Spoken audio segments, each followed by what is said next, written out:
gonna go. Was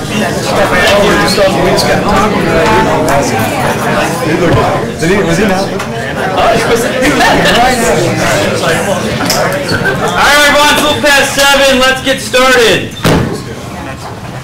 Do we have any new people attending Racing for Recovery for the first time tonight?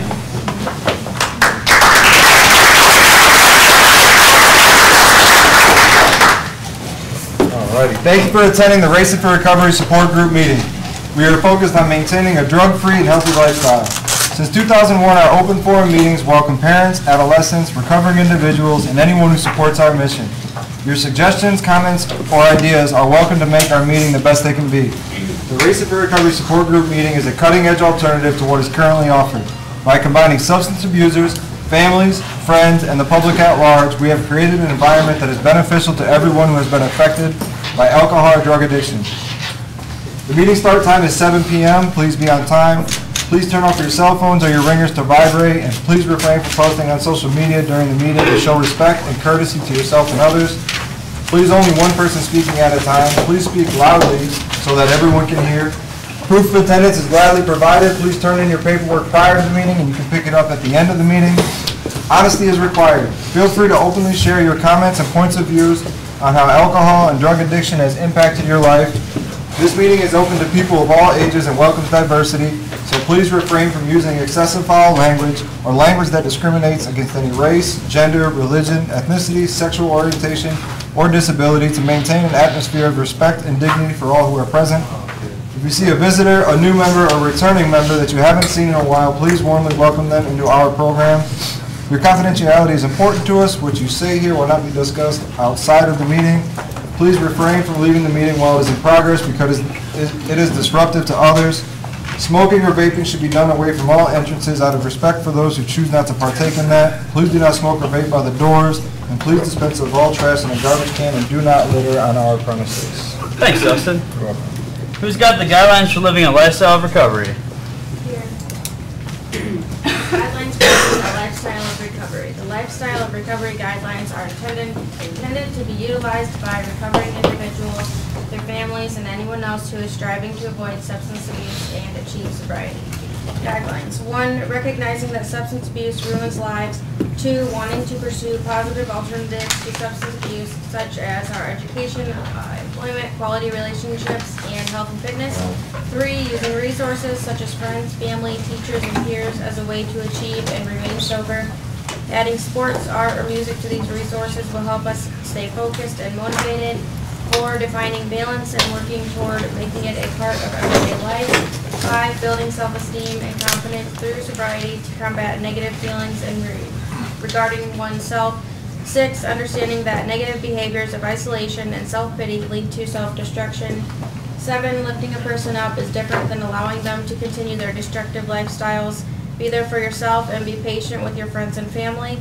8. Learning how to help without supporting the addict's behavior, providing assistance to the recovering individual that will help improve their lives, not further their usage. 9. Recognizing personal challenges and integrating them into our lifestyles as challenges to triumph over. 10. Caring for our personal, emotional, physical, and spiritual individuality is the source we use for our sense of worth. Each person is truly magnificent. Our mission at Racing for Recovery is to prevent all forms of substance abuse by promoting a lifestyle of fitness and health for all those affected by addiction. Thank you. All right, who's got what Racing for Recovery means to me by Kelly Anderson? What Racing for Recovery means to me by Kelly Anderson. Respect yourself enough to quit using. Accept the challenges that lie ahead. Commit to your recovery. Include friends and family in your journey. Never doubt your will to succeed. Give yourself credit for your accomplishments. Focus on the positive things you want in life. Overcome your fears and keep moving forward. Remember the reason that you are seeking sobriety. Reach out to others and give and receive support. Expect holes in the road. Choose another road. Care for your body. We only get one in this lifetime. Open your heart, mind, emotions, and spirit. Victory comes from a balanced lifestyle. Educate yourself on all aspects of recovery. Racing for Recovery saves lives, and you will learn with sobriety that anything is possible. Thank you. All right, it's time for introductions. Here's where we go around the room. You say your name, why you came. You don't have to say you're an addict or alcoholic, but if that helps you, go for it. My name is Dustin, and I'm here because after a long weekend, there's no other place I'd rather be on a Monday night. And, you know, I come here to see my second family. You know, this place has, I don't want to say grown on me, but it's become part of my lifestyle to be here, and, you know, I really enjoy it. I'm Craig, and it's Monday, so I'm here. I love this place. I try to get more people to come in here, friends of mine and family throughout the week, every week, and it seems to fail every time, but if I can just get them through there, I know that they'll be all right, you know? I'm Pat. I'm here for the positivity and to see all my friends and my family. I've been here for a couple weeks, and let me tell you, you really miss it. It's not the same watching it on that little thing. And I'm here to support or give support to anyone who would like to talk. I'm Esther, I'm here to support myself. I'm Michael, and I'm here because I have daily reminders that I still need to be here. I'm Melissa, and I haven't been able to make a meeting in person in a while. I've been watching online, and to deal with stress and feeling a little overwhelmed at my new job, I felt the need to hit a meeting. I'm Aaron. I'm here to give and get support. I'm here for support. I'm Michael. I'm here because I love Racing for Recovery. I'm Marlon, I'm here to learn. I'm Darlene. I'm an IOP here. Been here since Christmas. And I'm here because I needed a lot of help, and I wasn't even aware of how much help I needed. And clearly, I'm finding the reasons that I need to change. And I love to be here, and I love all these people. I'm Kyle. I'm here because I need to live a new lifestyle and because this place is awesome.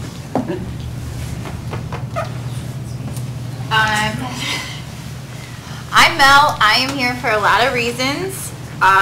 Today I'm here because I can be accountable and dependable today, and because I knew it's Monday and I would see Michael and I missed him. And then Miss Esther, it's nice to see you too. I missed you too when you were gone. So I just know that it's Monday and I'm here, and a lot of what Dustin said, my friends and family are here. And there's no place I'd rather be. I'm Justin. I'm here to continue to learn how to live a sober and healthy lifestyle. Thanks to Racing for Recovery and a few tools given to me, and making a few right choices, I finally got to spend a good weekend with my son. So. Hi, I'm Sarah. I keep coming to racing because I am learning how to make better choices and continue changing my life. And I guess that's nice. It's a place to be. I'm David. I'm here to learn more about this book. I'm Frank. I'm here because it works. Kevin, I'm here to help keep you on track. I'm Carl. I'm here for a lot of reasons, but today I'm just here to listen. I'm Amy, Carl's sister. I'm here to support him. I feel like he needs it. I'm Josh. I'm here because I wanted an alternative to what I was doing, and I knew this would be the path that I wanted to go on. I'm Kristen, and I'm here for support. My name is John. I'm here. This place teaches responsibility, and it's something I need now. Need to be here. I'm Dennis. I'm here to learn. I'm Justin. I'm here because it helps me stay sober. I'm Nate, and racing helps me gain a new perspective on life. I'm Matt, and it's Monday, and I can't think of a better way to center myself before the week, and it just kind of keeps me going. I'm Jason. I'm here to learn. I'm Rick. I'm I'm here to continue sobriety. I'm Tone, I'm here to improve as a person.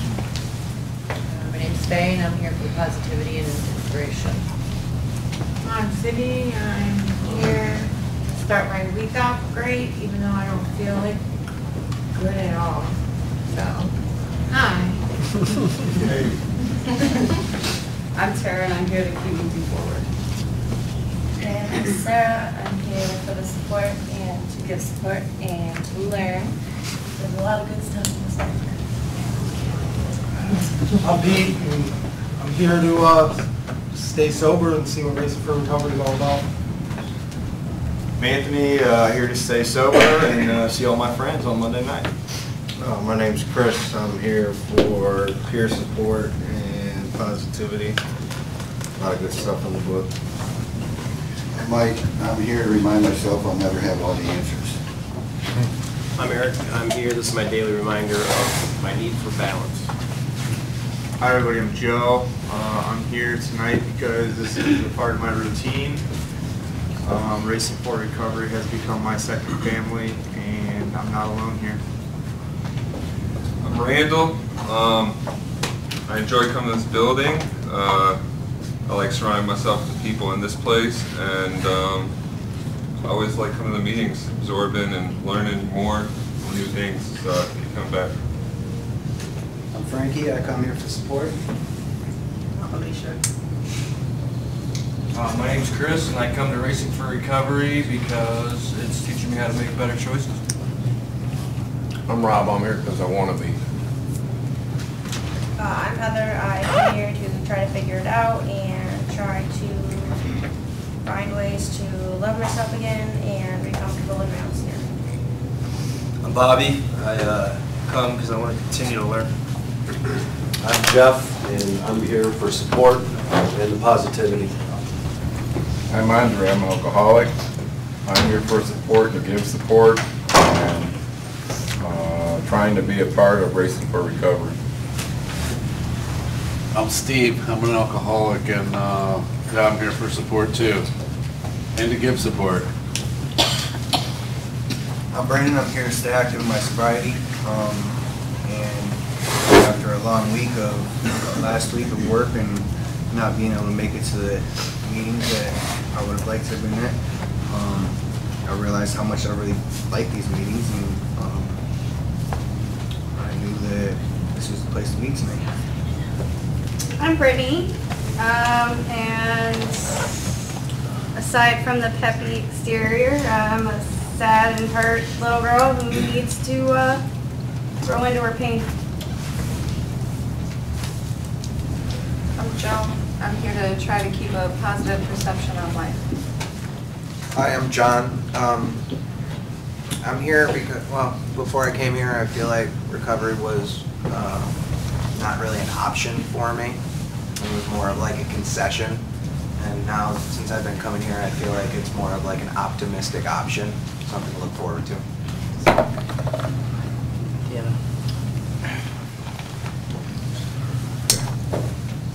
Hi, I'm Deanna, and I'm here for the support. Hi, I'm Brandy. I need these meetings right now if my body needs oxygen to keep myself alive. I'm Eric. I'm here because I was antsy and decided I needed a meeting tonight. My name's Jalen, and I'm here because I had a good day, I'm sober, and I can't think of a better place to be. I'm Tammy, and I'm here to stay sober. Hi, everybody. My name is Mary Jo. I'm here because I'm working on a peace of mind. My name's Sean. I'm here to learn how to confront the issues that have kept me using for so many years.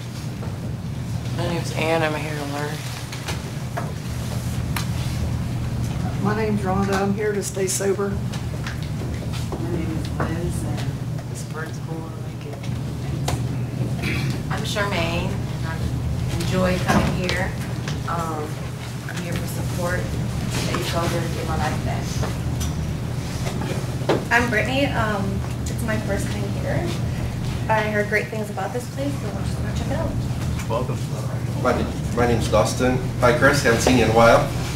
I'm here to support Chrissy and her going on 7 months of sobriety. I'm Chrissy. I'm here for support.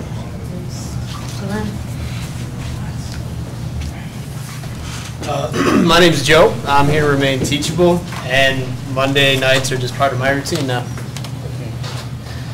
I'm Steven. I'm here because I made the decision and the choice to get sober, and it's just been all uphill since then. It's overwhelmingly awesome, and I'm just so grateful to be here. Who's got the answer by Donald D. Carr? That'd be me. The answer by Donald D. Carr. Running from the misery, trying to escape the pain, as I approach the light of hope that lies before me. Each step overwhelms me. Every breath sears my throat. I ache. My body rebels against me. My memories torment me. Agony has become my closest companion. My demons mock me as I dangle helplessly above the abyss of alcohol and drug abuse. The voices all sound the same, criticizing, accusing, blaming me for what has happened. They don't understand. They don't care who I am. I'm a human being, full of thoughts and feelings. I am worth saving. Just show me the way. At last, I reach the light of promise. There stands the answer. Open arms, understanding smiles, looks of trust. And so it begins, racing for recovery. Thanks, Matt. All right, announcements. What do we have? Chili cook-off this Saturday. We're not accepting any more contestants as of last Wednesday. Right now we have about 14 contestants. It's Saturday from 2 until 5. We're going to have a first and second place, just overall chili, people's choice, and then a first place vegan. So everybody come out and try to participate and just be active and involved. We could bring, it's family oriented, so you could bring families. We're going to try to get some games and stuff. So this is the first thing that I'm trying to put together personally, just to reach out to help other people. So everybody that wants to get involved and wants some support, you can get it there on Saturday. Is Craig allowed? Yes, Craig can come. And then we got the human chili. He's out. Don't have to worry about that. Human got away. So we should be safe. Good to know. No varmints. No varmints. I'm glad we like to have fun here. Also, there is a race coming up in October. Stay tuned. Alright, as you can see from the introductions, our meetings are for everyone affected by self-destructive behaviors. No topic is off limits. If you have a question or something you'd like to discuss, we encourage you to bring it up early so we have time to discuss it. With that being said, would anyone like to bring anything up to talk about before we start in the book?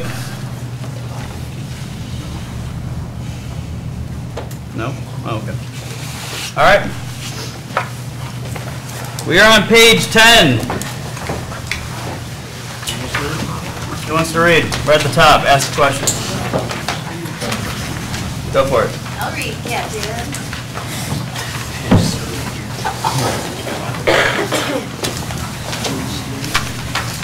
Ask the question.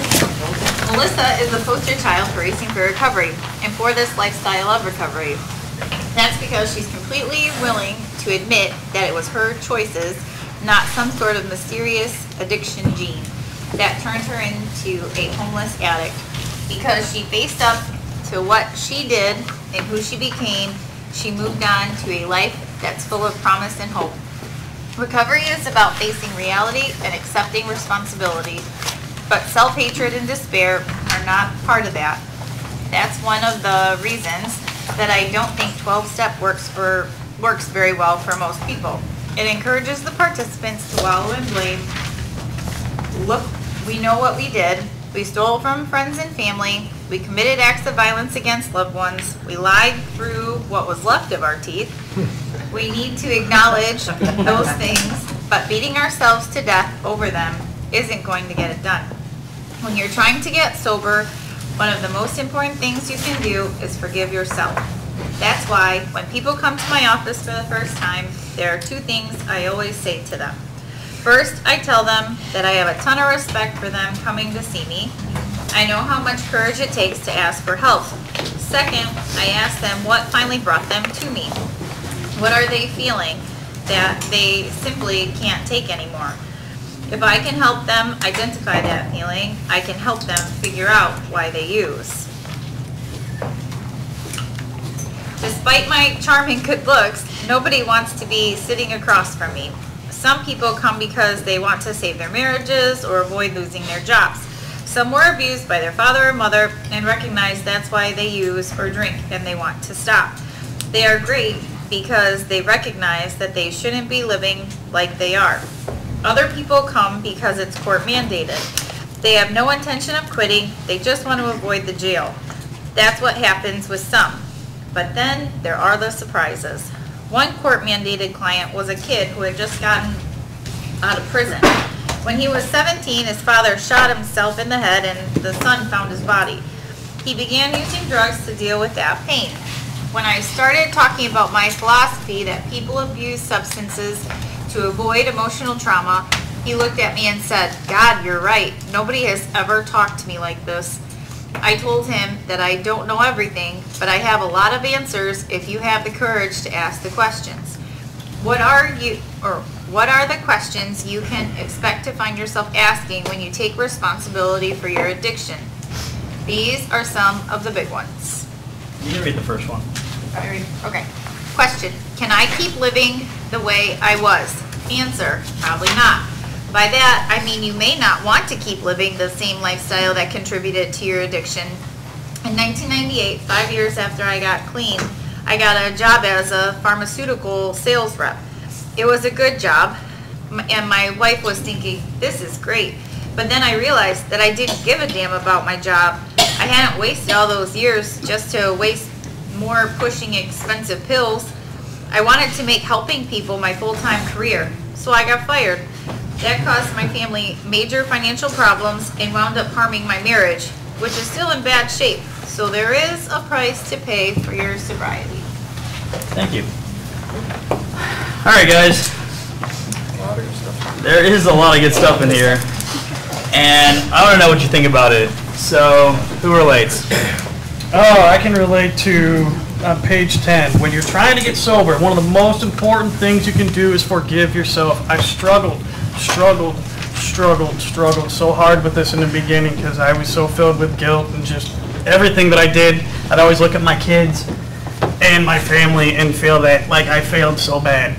And I beat myself up really bad and it wasn't helping any. And it got to the point where I could have just as easily just went back and used again.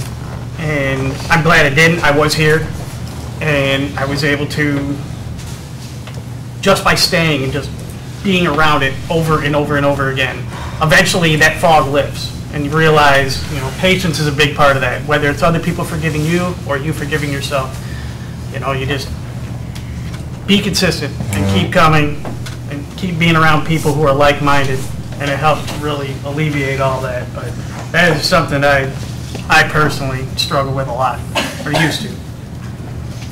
That was awesome. Thanks, man. You're welcome. Kyle?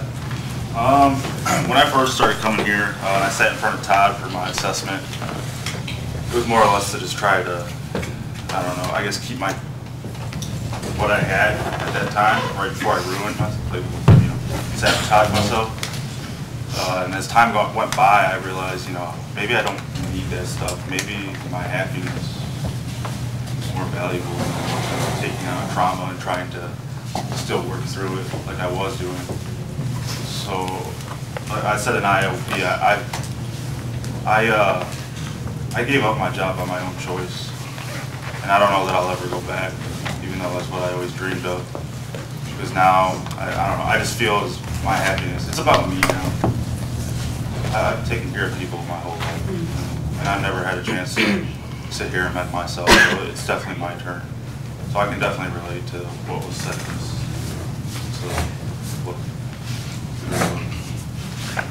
Good stuff, Kyle. That's awesome. Thank you. I can totally relate to both of you, like beyond belief. I'm like in shock right now, just because it's like hitting me in the feelings hard. Man, the forgiving myself thing was so hard. Like, I think that had a big thing to do with why I continually was sleeping my first part of my sobriety away. I was hanging out with some friends. I was hanging out with my family, my cats, yes, and I was sleeping a lot because I couldn't bear the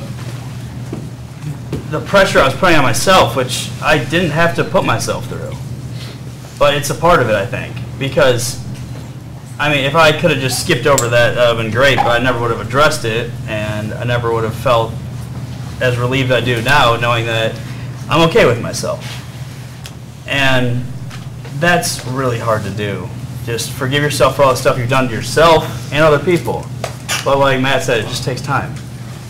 And what Kyle was saying about doing it for you and being happy with yourself, happiness, everyone deserves to be happy. Everyone here is deserving. And I 100% believe that, because that's what it's about. Life isn't supposed to be about, at least I don't think so, about misery and pain and just not liking the skin you're in. And I don't think anyone deserves to feel that way. I really don't. Mel, what you got?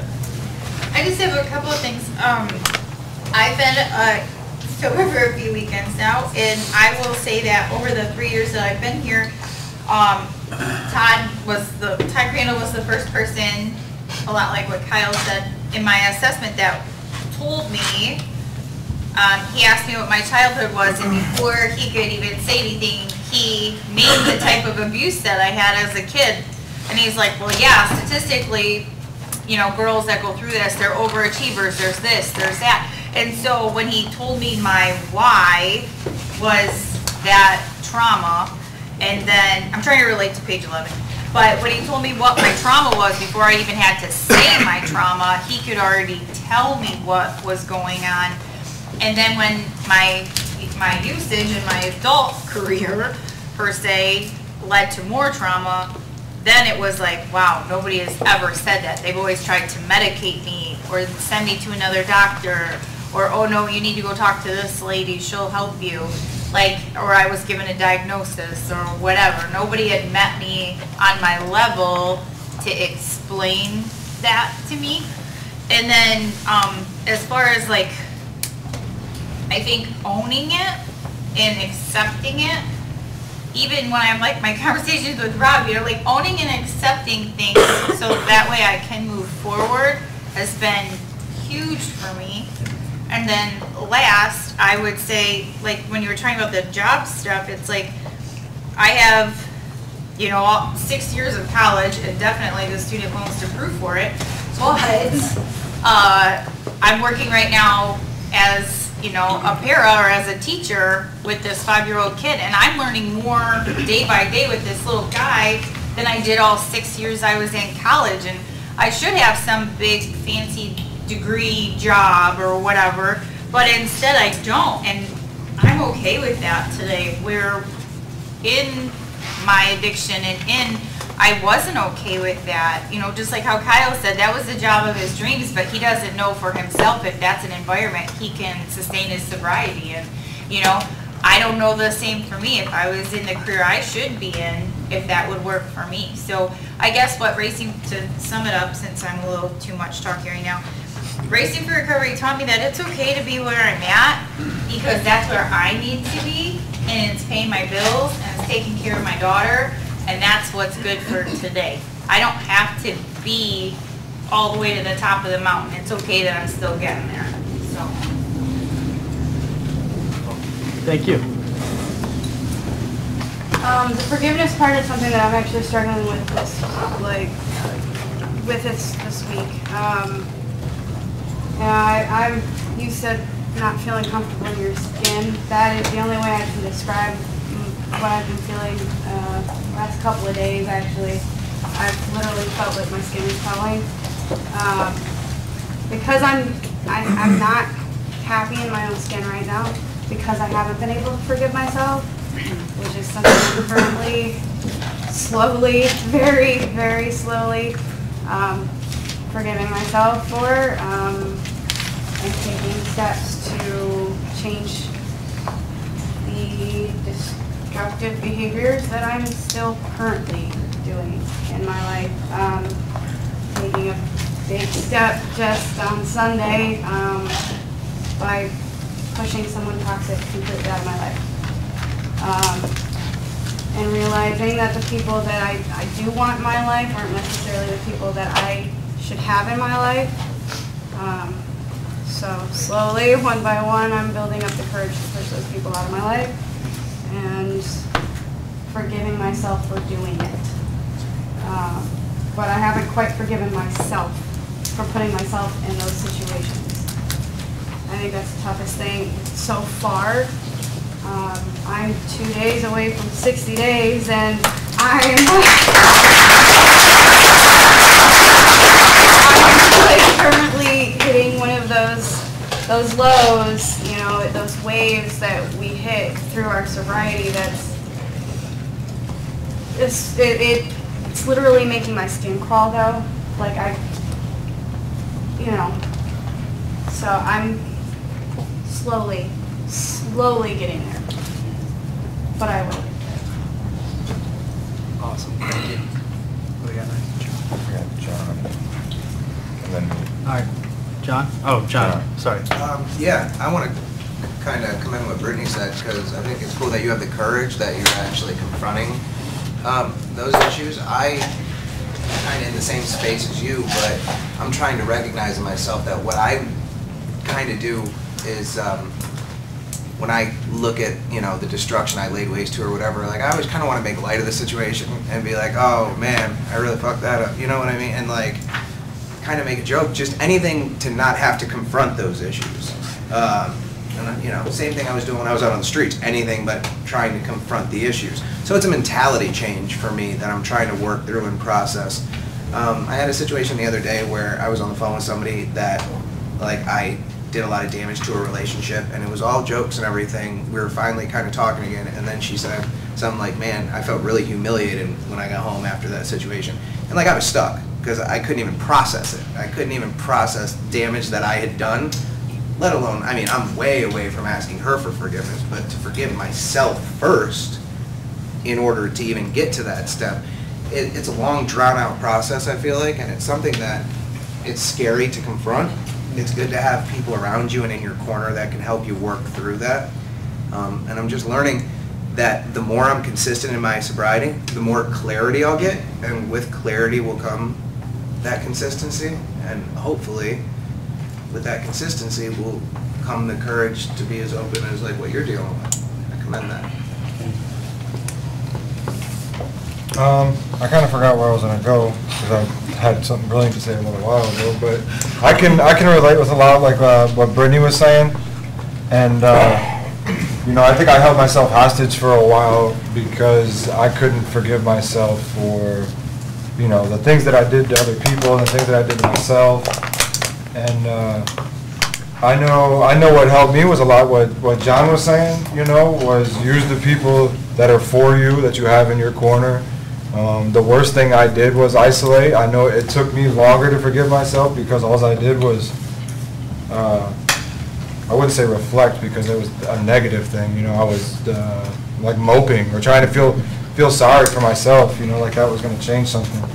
And I think part of the struggle for me was, I used substances since before I was an adult, so I really didn't even know who I was in my adult life. I was always somebody else for somebody else because I don't know if I was trying to be the center of attention or whatever it was, but I didn't know who I even really was until I got sober. And that's a whole other experience on its own, is trying to figure out where you're going to go and what you're going to do. The beautiful thing is you can do anything you want, and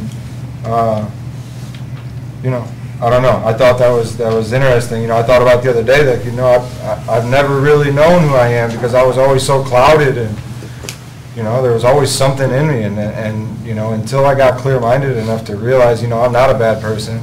I made some bad choices that led to some bad consequences, but they don't define who I am today, and I don't let them define me. I'm not who I was yesterday, and you can do whatever you want. I think. For me, I try to. I don't live in the past anymore. I try to live for today, and that way, I can be the best person I'm going to be for myself, which in turn, for my family, my son, my girlfriend, my family. It all trickles down, but it starts with me, and I don't know, that's all I got.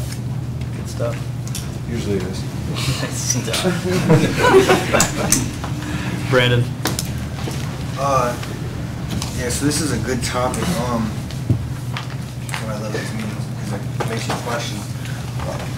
So forgiveness, self-forgiveness for me is probably the hardest thing that I'm dealing with, that I've began to start dealing with, because for me, I made a series of decisions that took me away from society and family for a period of time. And in that period of time, I lost a brother, somebody who I just had began to start a relationship, to have a brother relationship with him. So I'm dealing with, for me, I feel like I lost an opportunity that I'm going to live with forever. So like I don't really know how to forgive myself for making the mistakes that took that away from me. I mean, even for the short period of time I may have had left with me, but that is, that's, I think, the hardest trauma for me was just knowing that I can't take that back. So, I know that right now, I know now that my sobriety is the only thing that's going to keep me focused on trying to figure out how to deal with that. So that's why I love these meetings, though, because I didn't get to that point until, like what I just said, I didn't get to that until just now. And that's, I think that's really helpful. So thank you. Yep. Herbster. So there was a process in forgiving myself, and it starts up here in the first paragraph. And it says that's because she's completely willing to admit that her choice is not some sort of mysterious addiction gene that turned her into a homeless addict. That was the hardest part for me, I guess, because even after coming out of prison and not using for a little while, I was still blaming like the doctors, the attorneys, like everybody for what happened to me or what I did to myself. I mean, this chapter is about this #1 lifestyle, which is substance abuse ruins lives, and it was my lifelong choice to use substances that put me on the streets, homeless, and it wasn't anybody's fault but my own. And some of them things are still hard for me to say out loud. I mean, I'm past the fact that, yeah, I didn't shower for a couple months. You know what I mean? Like, I could say that kind of stuff, but, like, or that I was shooting dope, that I was putting needles in my skin. Like, I'm past that. Some of the more personal things to say out loud, like, I was at work Saturday, and never guessed that I work with ex-heroin addicts. You would never guess that in Ohio. But yeah, it seems to be everywhere. And we were talking about cars being impounded, and then seeing them later on, somebody driving them. I'm like, well, they were impounded. They went to the auction. Somebody bought them, and I'm like, yeah, I lost the car back in blah, blah, blah. And the dude's like, dude, you didn't lose anything, you gave it away. And I'm like, I can't believe I just got caught on that one, like, but that's true, like, my choices gave that car away. My choices gave my career away. My my choices gave my son away. And I still struggle. I really struggle with hearing that out loud. Like, I can think it and I'm okay, but when I hear it, when I say it out loud, it's hard. It's really hard. And the next, I guess the next to move forward in the process of forgiving myself, the next step, I had to forgive everyone that did anything to me before I could forgive myself, if that makes sense. Like, I really had to sit and think about, you know, what happened to me and why it happened, and do I forgive this person, or, you know. And when I was okay with forgiving somebody else, then I was okay with forgiving myself.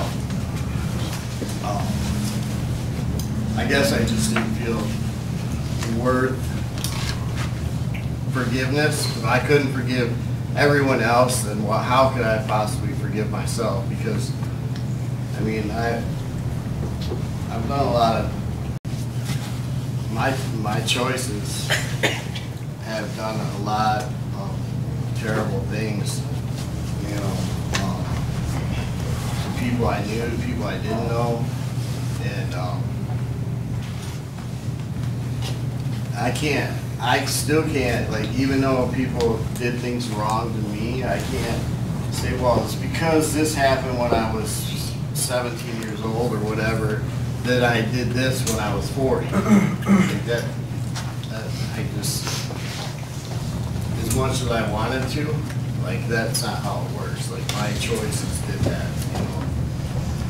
But I've been talking long enough. Next. You all right, Michael? Thank you, man. Thanks. Eric? That is to find which one anymore. Something Dustin said just kind of hit me like a ton of bricks. Thanks. But I'm 55. I've been drinking probably for the last 40 years off and on. And I know who I am, but I can probably count on one hand with 2 fingers crossed the number of people that know who I am. For 40 years, I've been pretending to be whoever you wanted me to be. You know, I mean, to the outside world, you know, I'm Mr. Perfect Dad. Whereas to myself, it's going, I don't have any fucking clue what I'm doing.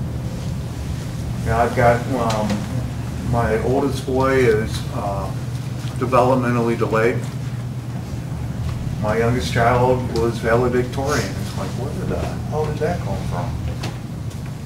You know, I mean, I just, for years, I've been whoever you wanted me to be. And now it's like, you know what, I'm done playing that lie. I'm trying to forgive myself for that, which, you know, that's way easier said than done. And, you know, just right now it's kind of like, you know, I mean, Shaylin probably knows more about who I am in the 2.5, 3 weeks that we've been going through rehab together than 90% of the people that I know. Yeah, and when you think about it, that's pretty scary to live a lie that long. And now it's kind of like, you know what, you're like me or you don't, I don't care anymore. You know, I'm going to be sober. I'm going to say what I'm going to say. And it's kind of like, you can either like me or you can't. Hopefully you will, but if you don't, no skin off my back. So, thank you. I mean, originally I said that sarcastically, but now it's kind of like, you know what, that literally hit me in the face. Oh, yet again, you gave me something to think about. Go home in my little corner and go, what the hell's going on? So, but... Don't boost up his ego too much. Stop it.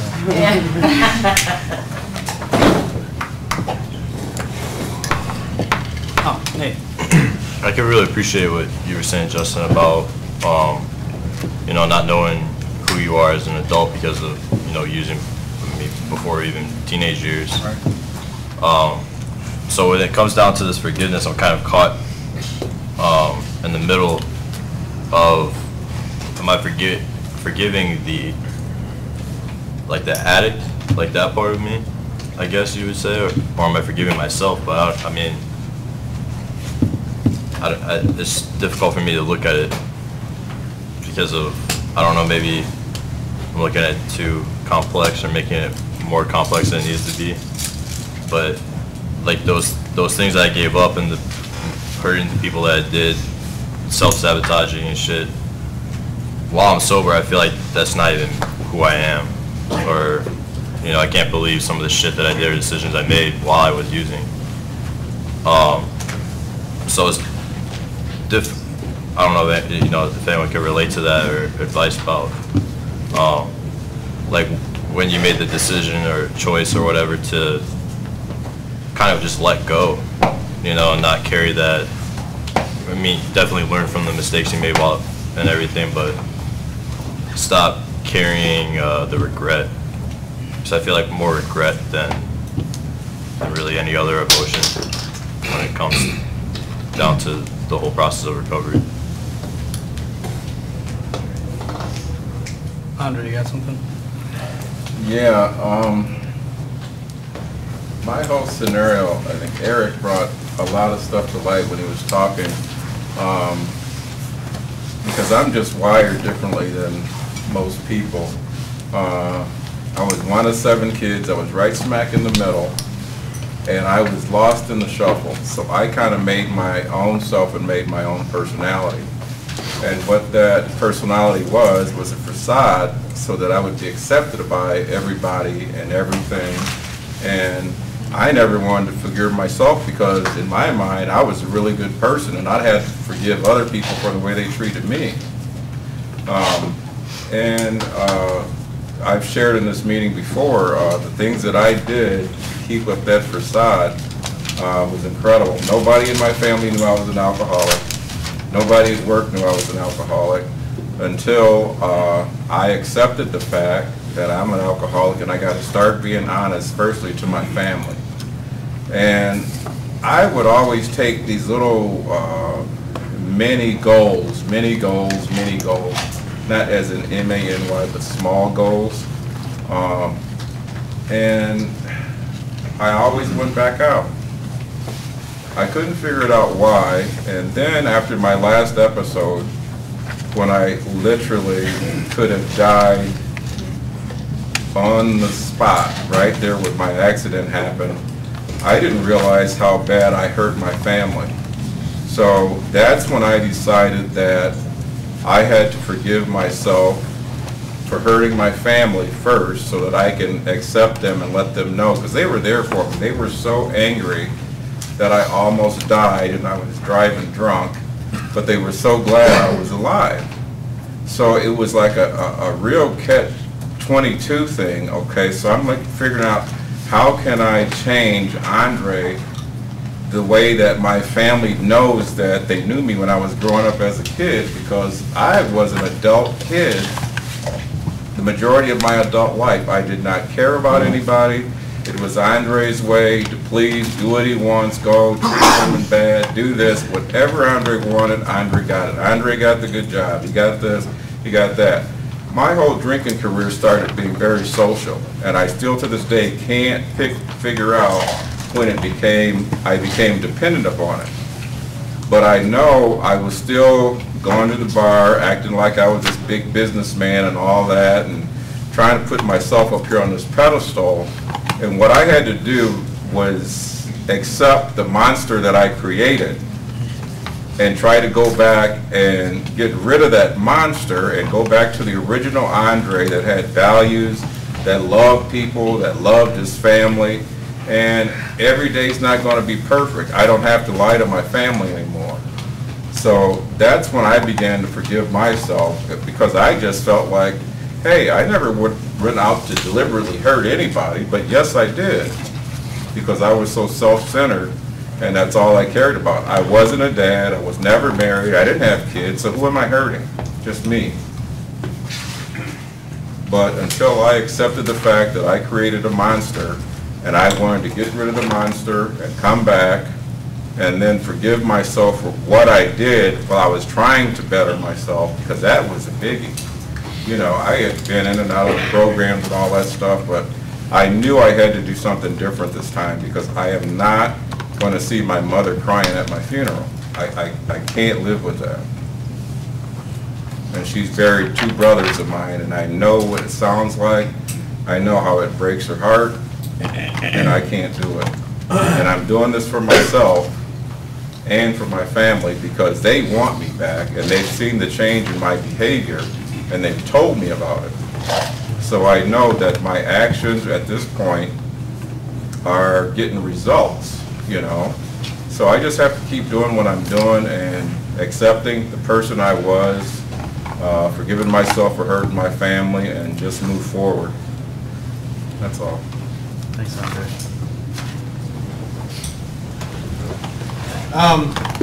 Andre touched on a lot of stuff that I wanted to talk about, but you know, everyone's talking about, you know, having trouble forgiving themselves, and then Dustin talking about how he doesn't really know himself. I can relate to a lot of that.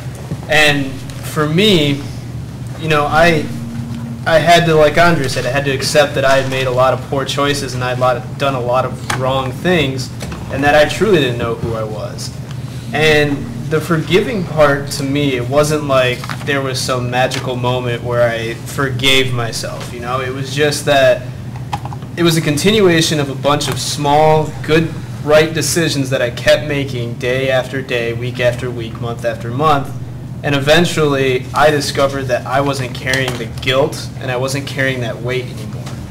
And I can't pinpoint when that happened, just the same way that I can't pinpoint when my drinking became, you know, a social activity into this destructive rampage that I was on. But I knew that all I had to keep doing was the same consistent right thing, right choice every day, every week, and I would eventually move past that. And I'm still learning today. You know, my introduction here most of the time is I'm here to remain teachable.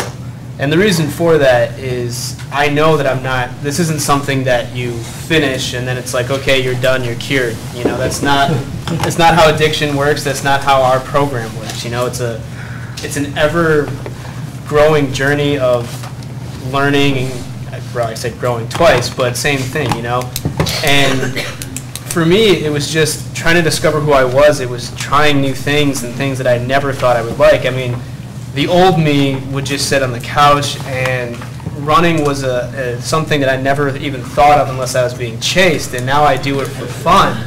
And things like board games I thought were stupid and nerdy, and then I realized that I'm a fucking giant nerd, and I embrace it. And it's funny now, but like the change that I've seen in myself just from, you know, trying new things and meeting new people, you know, it's insane. And like I said, it's not something where you're going to have, I mean, you may have a magical aha moment, but for me, forgiving myself and learning who I was just it was a process. And now, even today, like all the things I've learned, I know there's still so much to go, and there's not going to be one day where I sit here and go, I got this, I figured everything out. And if you ever hear me say that, smack me upside the face, because I've done something wrong and something's going wrong. So, this was an awesome discussion, man. There's a lot of good stuff today. So, yeah. I'm out, man. That's all I got. I'll stop. Well, Joe took a lot of the words that I was going to say. I wouldn't say I had like an aha moment, and it definitely took some time, but one thing I did was get outside of my old self, you know, so I started doing new things. I started meeting new people, doing things that, you know, I probably wouldn't have done before. And then Matt Boston told me this thing one time, and it helped me a lot, because he said, if you live in the past, you're depressed, and if you live in the future, you have anxiety, you know. And for some reason, that did click. It did. I didn't all of a sudden forgive myself, but it helped me understand what I was doing, you know. So I was all down on myself because of what I did in the past, you know. And I was getting depressed, and then, you know, I'd get real anxious about other shit, like bills and like all this other stuff that I was always so worried about. And I would get worried about hypothetical situations that didn't even happen yet, that might not even happen yet, and didn't even happen. And, you know, once I realized, like,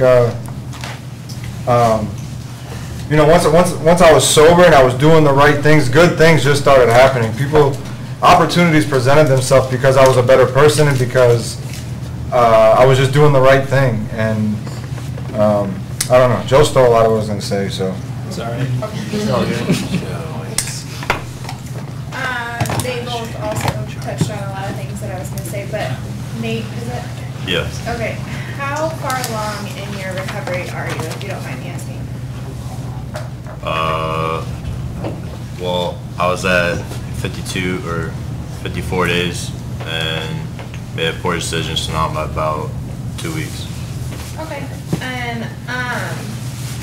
my only advice is to be patient, even though it's really hard. We all have a problem with that. Yeah. I feel like, especially myself, I want it now. I don't want it, in the future. I want it this instant. And forgiveness, especially forgiving yourself, is definitely one of those things that they touched on it. It just takes time. Like, I don't know very many people that did have the, magical moment that that day, June 16th, that was the day I forgave myself. It's just that's not a reality. It just takes little moments for you to, get over those little hurdles every day, and at some point you'll just be like, wow, I really, I don't hate myself, and I don't hate what I did as much. Thank you. I have thoroughly enjoyed this meeting so far. I have been happy. I've almost cried a couple times. It's been good. It's been a roller coaster of emotions, and I'm into it. But the reality of it is, I like to think, I came up with this idea throughout this meeting, karma. You think of karma, at least for me, I think of doing good to other people because of bad choices I've made to other people. So it's like, oh, I was an asshole, so let's be nice to this person at Starbucks and buy the coffee behind me. But I think it's a little bit deeper than that when we're talking about this discussion is self-karma. And I thought to myself, I've done a lot of shitty stuff to myself, so I should probably start doing a lot of good stuff to myself. Things that I enjoy, things that are good for me. Maybe I should go to the gym more often. Maybe I should eat healthier. Maybe I should take myself out on a date.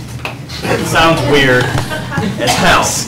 But the one day that I talked about that I had before, where I was literally on the verge of killing myself, thought it all out, I decided, fuck this, I'm going to start taking care of myself.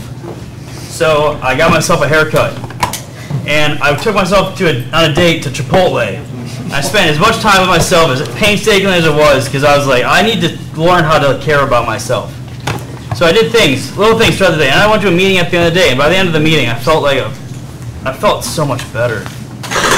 Because I did things, it was like a self-care day. I think everyone should have those almost every day. Just take care of yourself. If it has to be a big day of the week where you just take time for yourself, take yourself to a movie. That sounds weird, but it's awesome. Learn to love the skin you're in, and it's a really hard concept, but I think it's all about self-karma, and that's where I'm going to say. Patrick here? No? Patrick's not here. Who has the... Hold on. I got it. Joe. Autobiography in 5 short chapters. I walk down the street. There's a deep hole in the sidewalk. I fall in. I am lost. I am hopeless. It isn't my fault. It takes forever to find the way out. I walk down the same street. There's a deep hole in the sidewalk. I pretend I don't see it. I fall in again. I can't believe I am in the same place, but it isn't my fault. It takes a long time to get out. I walk down the same street. There's a deep hole in the sidewalk. I see it is there. I still fall in. It's a habit. My eyes are open. I know where I am. It is my fault. I get out immediately. I walk down the same street. There's a deep hole in the sidewalk. I walk around it. I walk down another street. Thanks for coming, everyone.